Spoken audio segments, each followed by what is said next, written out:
मुगल साम्राज्य जो medieval India का सबसे बेहतरीन और इम्पोर्टेंट टॉपिक है, जिसमें प्री में हर साल क्वेश्चन पूछता ही रहता है, मतलब मिडिवल इंडिया से।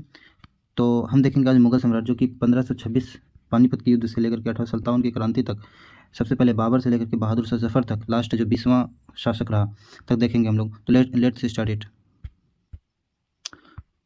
बाबर, सबसे पहले बाबर इस फिल्म के सीन में आता है, सबसे बड़ा हीरो, जो कि 1526 से 1530 तक मुगल साम्राज्य का संस्थापक। भारत में गन पाउडर का आगमन हुआ। तो गन पाउडर मतलब बारूद, गोला बारूद। इस लड़ाई में लड़ी पानीपत की पहली लड़ाई 1526 या 1526 होगा दोस्तों। 20 अप्रैल 1526 में इब्राहिम लोदी को हराया और मुगल साम्राज्य की स्थापना की। खानवा का युद्ध 1527 ईस्वी में राणा सांगा को, संग्राम सिंह जिसको कहा जाता है, को हराया। चंदेरी का युद्ध 1528 ईस्वी में चंदेरी की मेदिनी राय को हराया। तुर्की में तुजुके बाबरी लिखा गया है। तो ये हुमायूं 1530 से, एक्चुअली यहाँ पे थोड़ा गलती हो गया है, 1530 से लेकर के 1556 तक रहे थे। तो 1556 तक, 1530 से 1556 तक दिल्ली के दिन पन्हा को दूसरी राजधानी बनाया। शेषा सूरी के साथ 2 युद्ध लड़े। चौसा का युद्ध 1539 में और कन्नौज का युद्ध 1540 में, और पराजित हुआ। तो यहीं पर जो हुमायूं पराजित होते तो अकबर को यहाँ पर दिक्कत होता है, और फिर अकबर दर बदर भटकते हुए 1556 में गद्दी को प्राप्त करता है। 1556 में अपने पुस्तकालय भवन की सीढ़ियों से गिरने के कारण इसकी मृत्यु हो गई थी। तो 1556 में इसकी मृत्यु हो गई, और उनकी सौतेली बहन जो थे गुलबदन बेगम ने हुमायूं नामा लिखा था। तो हुमायूं नामा किसने लिखा था? उसकी सौतेली बहन गुलबदन बेगम ने।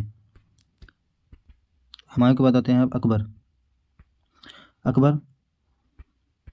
अकबर 1556 से 1605, यहाँ पर एक्चुअली गलत है, 1556 से 1605 तक इन्होंने रूल किया। तो इसका क्या क्या इंपॉर्टेंट जो फैक्चुअल याद कर सकते हैं। कुलीन वर्ग और सेना को संगठित करने के लिए मनसबदारी प्रणाली यानी कि रैंक धारण की शुरुआत की। रैंक के आधार पर इन्होंने सभी को मनसब दिया। इस तरह से बुलंद दरवाजा का निर्माण करवाया।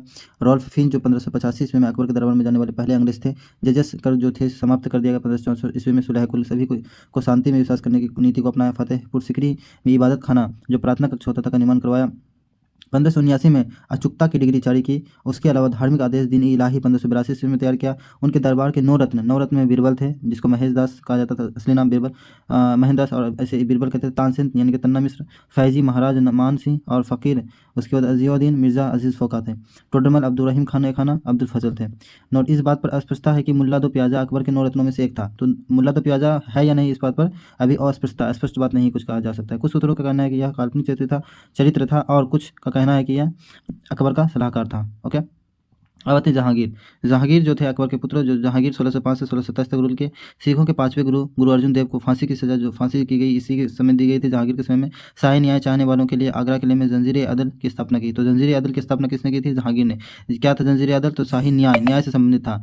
ठीक है, तो क्वेश्चन पूछ सकता है जंजीर अदल किससे संबंधित है? जहांगीर से। क्या है? तो शाही न्याय देने वाले थे।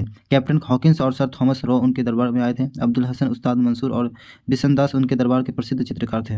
ओके, अब आते हैं सबसे इम्पोर्टेंट शाहजहाँ 1628 से 1658 तक इन्होंने रूल किया।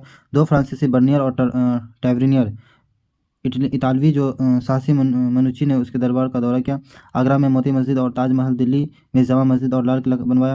अहमदनगर पर कब्जा कर लिया, जबकि बीजापुर और गोलकुंडा ने उसका आधिपत्य स्वीकार कर लिया। तो इस तरह से उन्होंने रूल किया पूरा जगह पे शाहजहाँ। उसके बाद सबसे लास्ट जो औरंगजेब, यानी कि कह सकते हो मुगल साम्राज्य में सबसे शक्तिशाली जो लास्ट में था औरंगजेब ही था। उसके बाद जो आए वो सब थोड़ा शक्तिशाली नहीं थे। उसके बाद मुगल साम्राज्य का पतन शुरू हो गया। औरंगजेब 1658 से 1707 तक रूल किया। इस्लामी धर्मशास्त्र और न्यायशास्त्र के महान विद्वान थे। ओके, उन्होंने काजियों के मार्गदर्शन के लिए हनफी यानी कि फतवा उल आलमगीरी के मानक से अधिकारियों अंशों को संकलित करने के लिए उलेमा का एक बोर्ड नियुक्त किया, जिसे फतवाए आलमगीरी के नाम से जाना जाता था। 1627 ईस्वी में पूरा हुआ था यह। उनके शासनकाल के दौरान महत्वपूर्ण ऐतिहासिक पुस्तकें जैसे खफी खंदवार, मुतखब उल लुबाब, मिर्ज़ा मोहम्मद काजिम द्वारा आलमगीर नामा, मोहम्मद शार्की द्वारा मसीर आलमगीरी, ईश्वर दास द्वारा फतूहात आलमगीरी, ये सब पुस्तकें लिखी गई। क्यों पुस्तकें इस समय ज़्यादा लिखी गई? क्योंकि जो औरंगजेब थे उस समय उसकी आर्थिक स्थिति, उसकी साम्राज्य की आर्थिक स्थिति मजबूत नहीं थी, और वो ज़्यादातर मतलब कि जो गैर इस्लामिक परंपरा थी उसके खिलाफ थे। तो इस वजह से इस समय ज़्यादा पुस्तकें लिखी गई। 1675 ईस्वी में 9वें सिख गुरु तेग बहादुर को फांसी दी गई थी। दरवेश या जिंदा फ़कीर कहा जाता है इसे। ठीक है, सती प्रथा पर रोक लगाई इन्होंने, सती प्रथा पर रोक लगाई। औरंगाबाद में अपनी रानी रबाउद दुरानी की कब्र पर उन्होंने बीबी का मकबरा बनवाया। तो बीबी का मकबरा औरंगाबाद में। दिल्ली में लाल किले में मोती मस्जिद, लाहौर में जमी या बादशाही मस्जिद का निर्माण कराया। तो इस तरह से हमारा औरंगजेब तक तो हो गया। अब इसका आगे 1857 तक मतलब बहादुर शाह जफर तक देखते हैं।